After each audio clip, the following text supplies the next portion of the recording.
Hey, we'd like to take a minute to thank our sponsor, iZotope, makers of software and plugins for audio repair, mixing, and mastering. We use iZotope products here at the High Gain. It's an important part of how we've been able to bottle pure podcast gold week after week. And guess what? iZotope offers 1 free month of Music Production Suite Pro, which has all the tools you need to mix, master, and repair audio. Also, you can get 10% off all other software using the promo code FRET10. That's FRET10.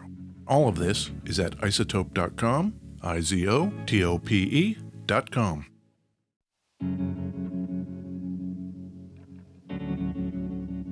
Hey, we'd like to take a minute to thank our sponsor, iZotope, makers of software and plugins for audio repair, mixing, and mastering. We use iZotope products here at the High Gain. It's an important part of how we've been able to bottle pure podcast gold week after week. And guess what? iZotope offers 1 free month of Music Production Suite Pro, which has all the tools you need to mix, master, and repair audio. Also, you can get 10% off all other software using the promo code FRET10. That's FRET10.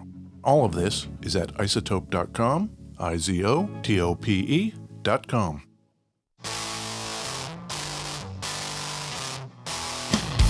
Hey, it's me, Ed Peterson. Oh, hey, Ed, it's me, John Kiltica. What's going on, John? You know, hanging out, doing my thing. It's 2023. It is still 2023. Yeah, let's do a mustache check. Oh, mustache check. I deliberately trimmed it all up for you. It's coming in pretty healthy. It's pretty healthy, yeah, sure. I went and hung out with some of Carter's friends yesterday. What's up with the Gen Zs? A lot of stashes. Really? A lot of stashes. A lot of, like, dudes looking like narcs. Really? Yeah. So the cop stash is coming back, maybe? Pretty heavy duty with the kids. And you. Right there in the pocket. Yeah. Can we also get a voice check? Here I am on the voice check. God damn, John. Yeah, I had what I guess was a really bad cold. Yeah. And all the coughing and that stuff just wrecked my voice. Yeah. There was a sweet spot there for like 2 days where it was real sexy. We're glad you could be here. Welcome to the High Gain Podcast. We talk about mustaches. We do. Deep voices. Deep voices, yes. Guitars. Guitars. Amps, pedals. Now that we've checked on my voice and I told you the whole story, thanks for asking, Ed. I'm much better.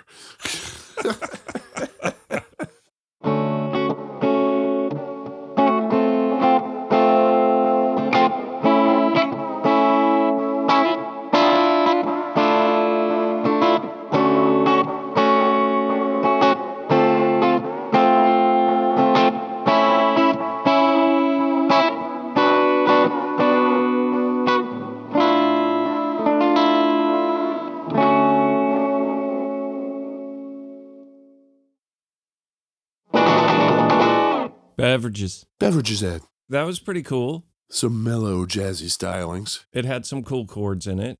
I've got a Crow mug. You do have the Crow mug again, yes. It's full of hot coffee. And I have dirt water, oat milk, and some Huel protein powder. Is there creosote in that? No, actually, after we record, I'm going to go to the gym. What are you going to the gym for? I'm going to do some squats, some deadlifts. Dead squats? Ooh.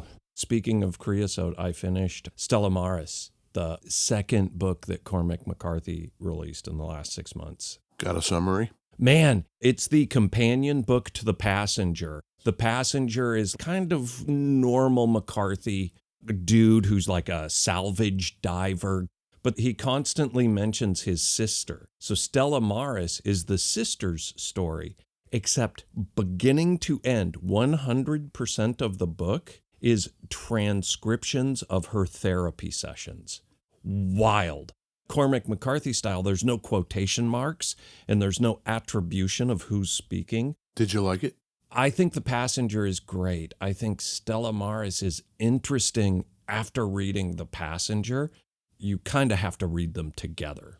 Got it. Book Talk with John and Ed. Book Talk with John and Ed. Yeah. I too have coffee, Ed. Yeah. And I have, again, this roar that I've been enjoying because it's complete hydration. This flavor is Georgia Peach, and it's very good. Where are they out of? Bethlehem, Pennsylvania. Great.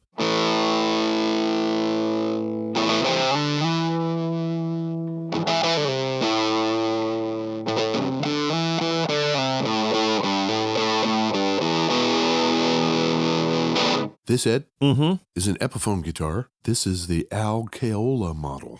Al Caiola. I thought I'd tell you a little bit about Al. Good enough to get his own model. Good enough to get the first artist signature model ever on an Epiphone. Huh. What year is this guitar? This particular one is 1968. Did they not get into the signature game until the 60s? They didn't get into the signature game until Gibson bought them. The whole time Epiphone was a brand, before Gibson bought them, they had no artist models. Okay. Yeah. This is like a U.S.-made Epiphone? It is, yes. Made in Gibson's custom shop in Kalamazoo in the 60s. This would have been the same people making the custom Gibsons. Okay. Right off the bat, you may notice that it looks strikingly similar to the ES-335 or 330, in that range.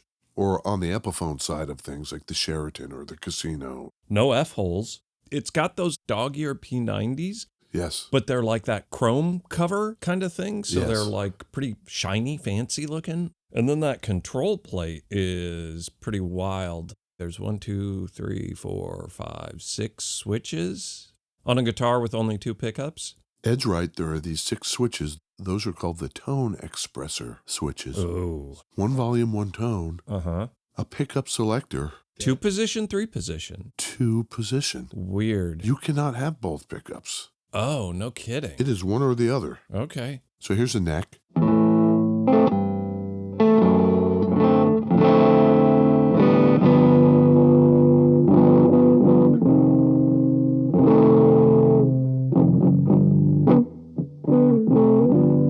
And then as bridgy as it'll get.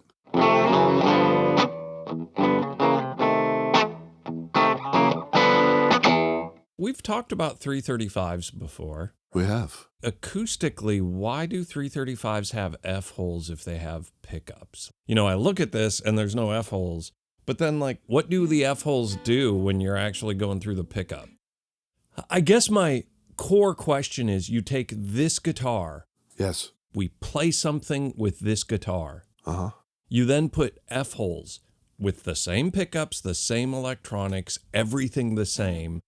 And is it actually in a recording of the electrified signal gonna sound any different than without the F-holes? I see what you're saying. Maybe not. Yeah. My question is, do the F-holes matter? Good question. I'm going to say I don't know. Okay. You want to know about Al? I want to know everything there is to know about Al. When was he born? Our man Al was born in 1920, Ed. Okay. Jersey City, New Jersey. Hell yeah. Yeah. Okay. You know what exit? Jersey City does not lie on the Parkway. Oh. But I figured out a way to get there anyway that involves the Parkway. If you are anywhere near the Parkway heading north, you want to go to exit 142. Oh, okay. And right there, take Route 78 east. Okay. And you're going to drive right into Jersey City. Okay. If you go too far, just keep going east, you're going to end up in the Hudson River. So maybe don't do that. Hudson River, not the ocean. No. From the waterfront of Jersey City, you're staring at Manhattan. Okay. Yeah. He was the son of a barber, our man Al Caiola. That's a great profession. This retirement dream has been in my brain forever. Of being a barber? I don't think I want to touch people's heads. So that's where it kind of falls apart. What I actually want is to have a combination comic book store barbershop. So you can just like sit around and hang out and kick it with your friends, but then it's also a barbershop so you can read your comic as you're getting your hair cut. Geeking out with your barber. Yeah. I think there's a market for comic book barbershop, you know? West Seattle, there's a neon sign of the Psychic Barbershop. Yes. Right? You go in, you get your cards read. You get your hairs did. Yeah. I wonder if the psychic barber ever psychics himself out of barber work. Dude comes in and the guy gets a vibe and it's like, can't cut your hair, dude. I don't think you're going to need a haircut. Yep. Really? Why not? Make sure your affairs are in order. Yeah. You know what I'm saying? So by the time he was like 15, our man Al is a working musician in New York City. There's a tunnel goes between Jersey City and New York City. Oof.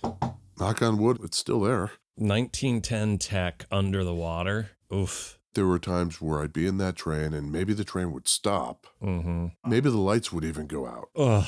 And I'm thinking, wow, I have the entirety of the Hudson River over my head right now. Not my jam at all. Yeah. So he got his union card, Al. At 15. Yeah. If you had a union card, you could play all the clubs. God bless the unions. Yeah. So this is 1935. Al is a young adult. Okay. 15 to 20s, playing the gigs. And we're ramping into World War II, 1940. Yeah, and our man Al, he does his thing. He enlists. God bless Al. In the Marines. Oof. He becomes a Marine. They find out he can play, so they put him in the Marine band, and he's touring all around with Bob Crosby's big band in the Pacific Islands. But at the end of the day, he is a Marine. Mm-hmm. So when the shit hits the fan, they all had to put down the instruments and go get your Marine on. Yeah. Unfortunately for Al, his time to do that was at Iwo Jima. Wow. Assigned to active combat duties. Mm-hmm. Sounded like a pretty sweet gig up until that part. Yeah. That's the flag, right? Yeah. That picture of the Marines hoisting the flag. I got a quote for you from our man Al Caiola. A quote. Yeah. Apparently Al, like a lot of the people of that generation, didn't like to get into details, didn't like to talk about it, didn't want to be asked about it. But there is one quote about Iwo Jima.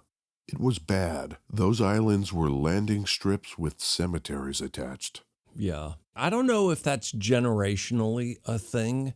My uncle was in Korea. My dad was in Vietnam. I have like no Korea or Vietnam stories from those dudes.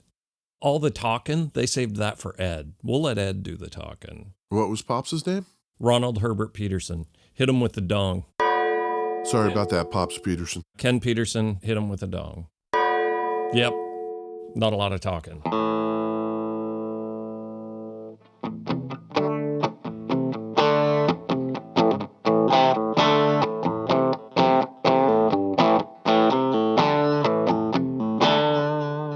This thing sounds pretty good. It sounds great. The pickup selector switch, you get one or the other. I'm going to go into the neck. And I just put the tone in the middle. So now, these tone expression switches each do something different along the sort of EQ spectrum. Sure. Got it. Some low action. Next one. Also fairly low. Getting higher. Yeah.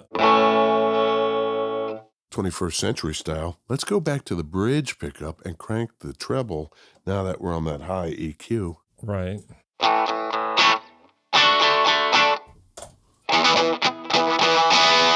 Chase Bliss Benson preamp. Yes. Mark II. Mark II. With those kind of EQ things, you can get close to what you would be getting with two pickups on anyway, I think. So here I am back on the neck pickup. But it's not so necky because I'm dealing with these switches. And that seems fine for a session cat. Oh, I'm doing the lead section. Let me sculpt that tone with these knobs and switches. And then the rhythm part, I'm doing this jazzy thing, super necky, right? With completely different switches. You can't do that live because there's 6 switches you got to go on and off and then play with the tone control and the pickup selector. There's no way. I mean, it seems like a really cool session guitar. It seems like a pretty rough thing to switch between live. Yeah, I think you're probably right. Maybe he just got really good at doing that, and there was enough pause between sections of songs that he could actually do it fast. The weird part was he wasn't consulted on this. Oh. They were like, hey, Al Caiola, you want an artist signature model? Yeah, okay. This is what he got. Oh, really? Huh. Let's pick it back up. Oh. Post-World War II. Yeah. He comes home and marries his sweetheart. Great. Rosalie Fiocco from the neighborhood. Of course. And so Al decides, okay, I'm back from the war. I got to make some money. I'm going to audition for the CBS orchestra. Oh, cool. So I can play on this wacky new thing called TV. Yeah. He auditions and he gets it. Okay. Al's not afraid of anything. Yeah. He was on Iwo Jima. Right. Camera gonna bother this guy? No. Mm-mm. He got $125 a week in 1947. It's like $1,600. Is that true? Yeah. That was probably enough for him to buy a house, buy a car. Rosalie did not work, and he started a family with that much money. He continued doing session work on the side. Who'd he play with? Frank Sinatra? Heard of him. Jersey guy, right? Yeah, Jersey guy, Hoboken. Okay. When Ed Sullivan came on the TV box, heard of him. Al played behind him. Sure. Our man Al? Didn't like him. He did not like Ed Sullivan. Huh. Yeah. He said he was a cold tomato. You remember the way Sullivan looked? That was the same way he acted. You saw some terrible things happen in Iwo Jima. How do you vent? Cold tomato, baby. That's Sullivan. Cold tomato. And people were probably just like, did you hear? Al called Sullivan a cold tomato. He did not. Yeah, he did. So into the 1950s, he's getting so much studio work, Al, that he's like, you know what? I think I can make more dough just doing that. So he quits the full-time gig at CBS, sure, on good terms with everybody, and goes out full-time as a session cat. Full-time as a session cat just means hustle, doesn't it? Yes. He was doing 3 sessions a day of 3 hours each. So that's 9 hours right there. Sure. And then he would pick up a night session at like 11:30 at night and then come back at 10 in the morning, do the whole thing all over again. And the expectation was you could read any piece of paper they put in front of you. Sure. And if you could help it, they needed that shit in one take. Yeah. Some examples? Lay it on me. You know that song, Mrs. Robinson? I'm familiar with Mrs. Robinson. Al's on that. Really? Yeah. Huh. Stand By Me, Benny King? Yeah. That's Al on there. Huh. You know Mac the Knife? Bobby Darin's version of Mac the Knife? For sure. That's Al on that. Okay. One of these late night sessions he was doing, Yep. the producer was giving everybody a heads up. This woman is coming in to record. She's new. And the producer said, this girl's a kook. And so all the musicians were like, we don't care. Bring her in, man. And the quote from our man Al is, so this girl comes in and sings Bye Bye Blackbird. Man, everybody was gassed. She was a Greenwich Village chick, leather boots, the whole wardrobe. But boy, could she sing. Any guesses? This is early 1960s? Nancy Sinatra? No, Barbra Streisand. No. Everybody was gassed, man. I'm sure Babs comes in, you sense royalty. Yeah. You get gassed, baby. Now Al is going out there. He starts recording his own albums. He's giving everything the treatment. Oh. The songs of the day he's redoing, movie themes he's redoing, and he scores a couple of hits with the theme from Bonanza, the TV show. Oh. And the theme from The Magnificent Seven, that movie. I'm familiar with both of them. Yeah. Those were very popular. And he wrote those. He did not. Okay. They appeared in the TV show and the movie. Then he put out an album on which they appeared. He charted with them. Oh. His versions were considered definitive. Sure. The definitive Bonanza song. Yeah. He kept doing albums like that. Oh, here's some Western stuff. Here's some Spanish stuff. Here's some jazzy stuff. He recorded over 50 albums. Yeah. You go through the album bin and you can find those albums that are standards. Yeah. Dude made money cranking those things out, sure. And still doing all his session work on the side. Yeah. So I think in light of that, that's why Gibson approaches him. Sure. Up until that point, Epiphone, even before Gibson bought them, had never had an artist model. Yeah. Al was the first. Good work, Al. So when this thing comes out in 1963, it doesn't look like this one we're looking at. This is a 68. Yes. Instead of these P90s, it has mini humbuckers.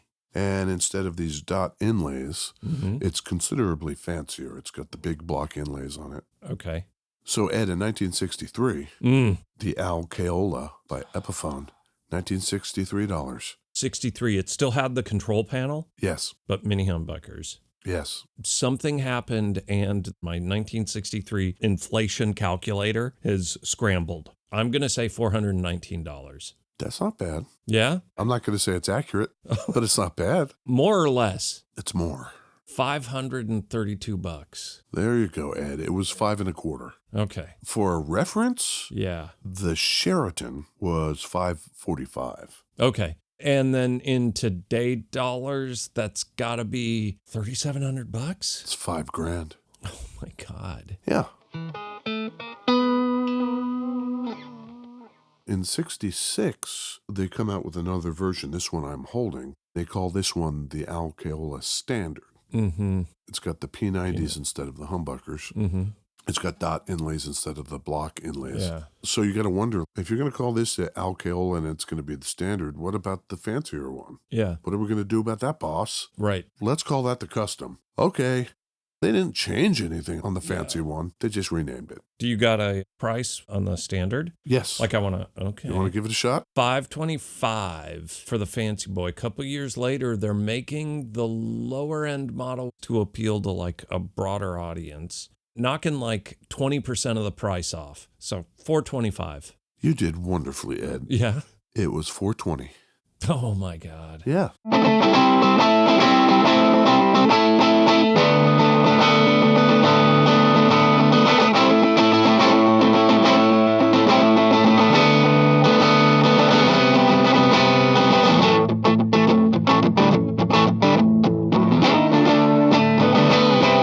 That kind of had some Midwest emo-y vibes going on. Thanks. That's what this guitar sounds like. Pretty good, huh?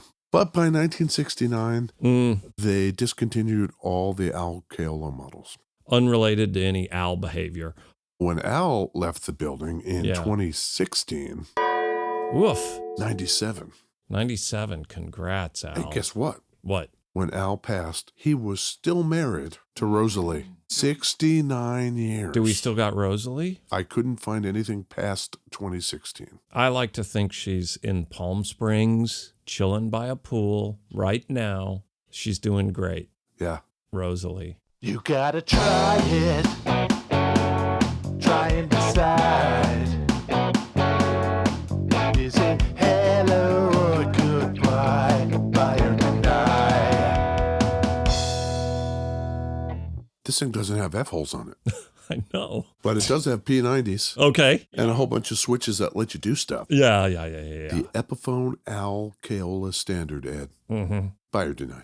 Nah, I don't want this. I think the history's cool. It's the switches. It's 100% the switches. I mean, I don't know. You a big Al Caiola head? This is your jam right here. We should all be Caiola heads. I am now. What about you? What do you think of this thing? I would give this a buy.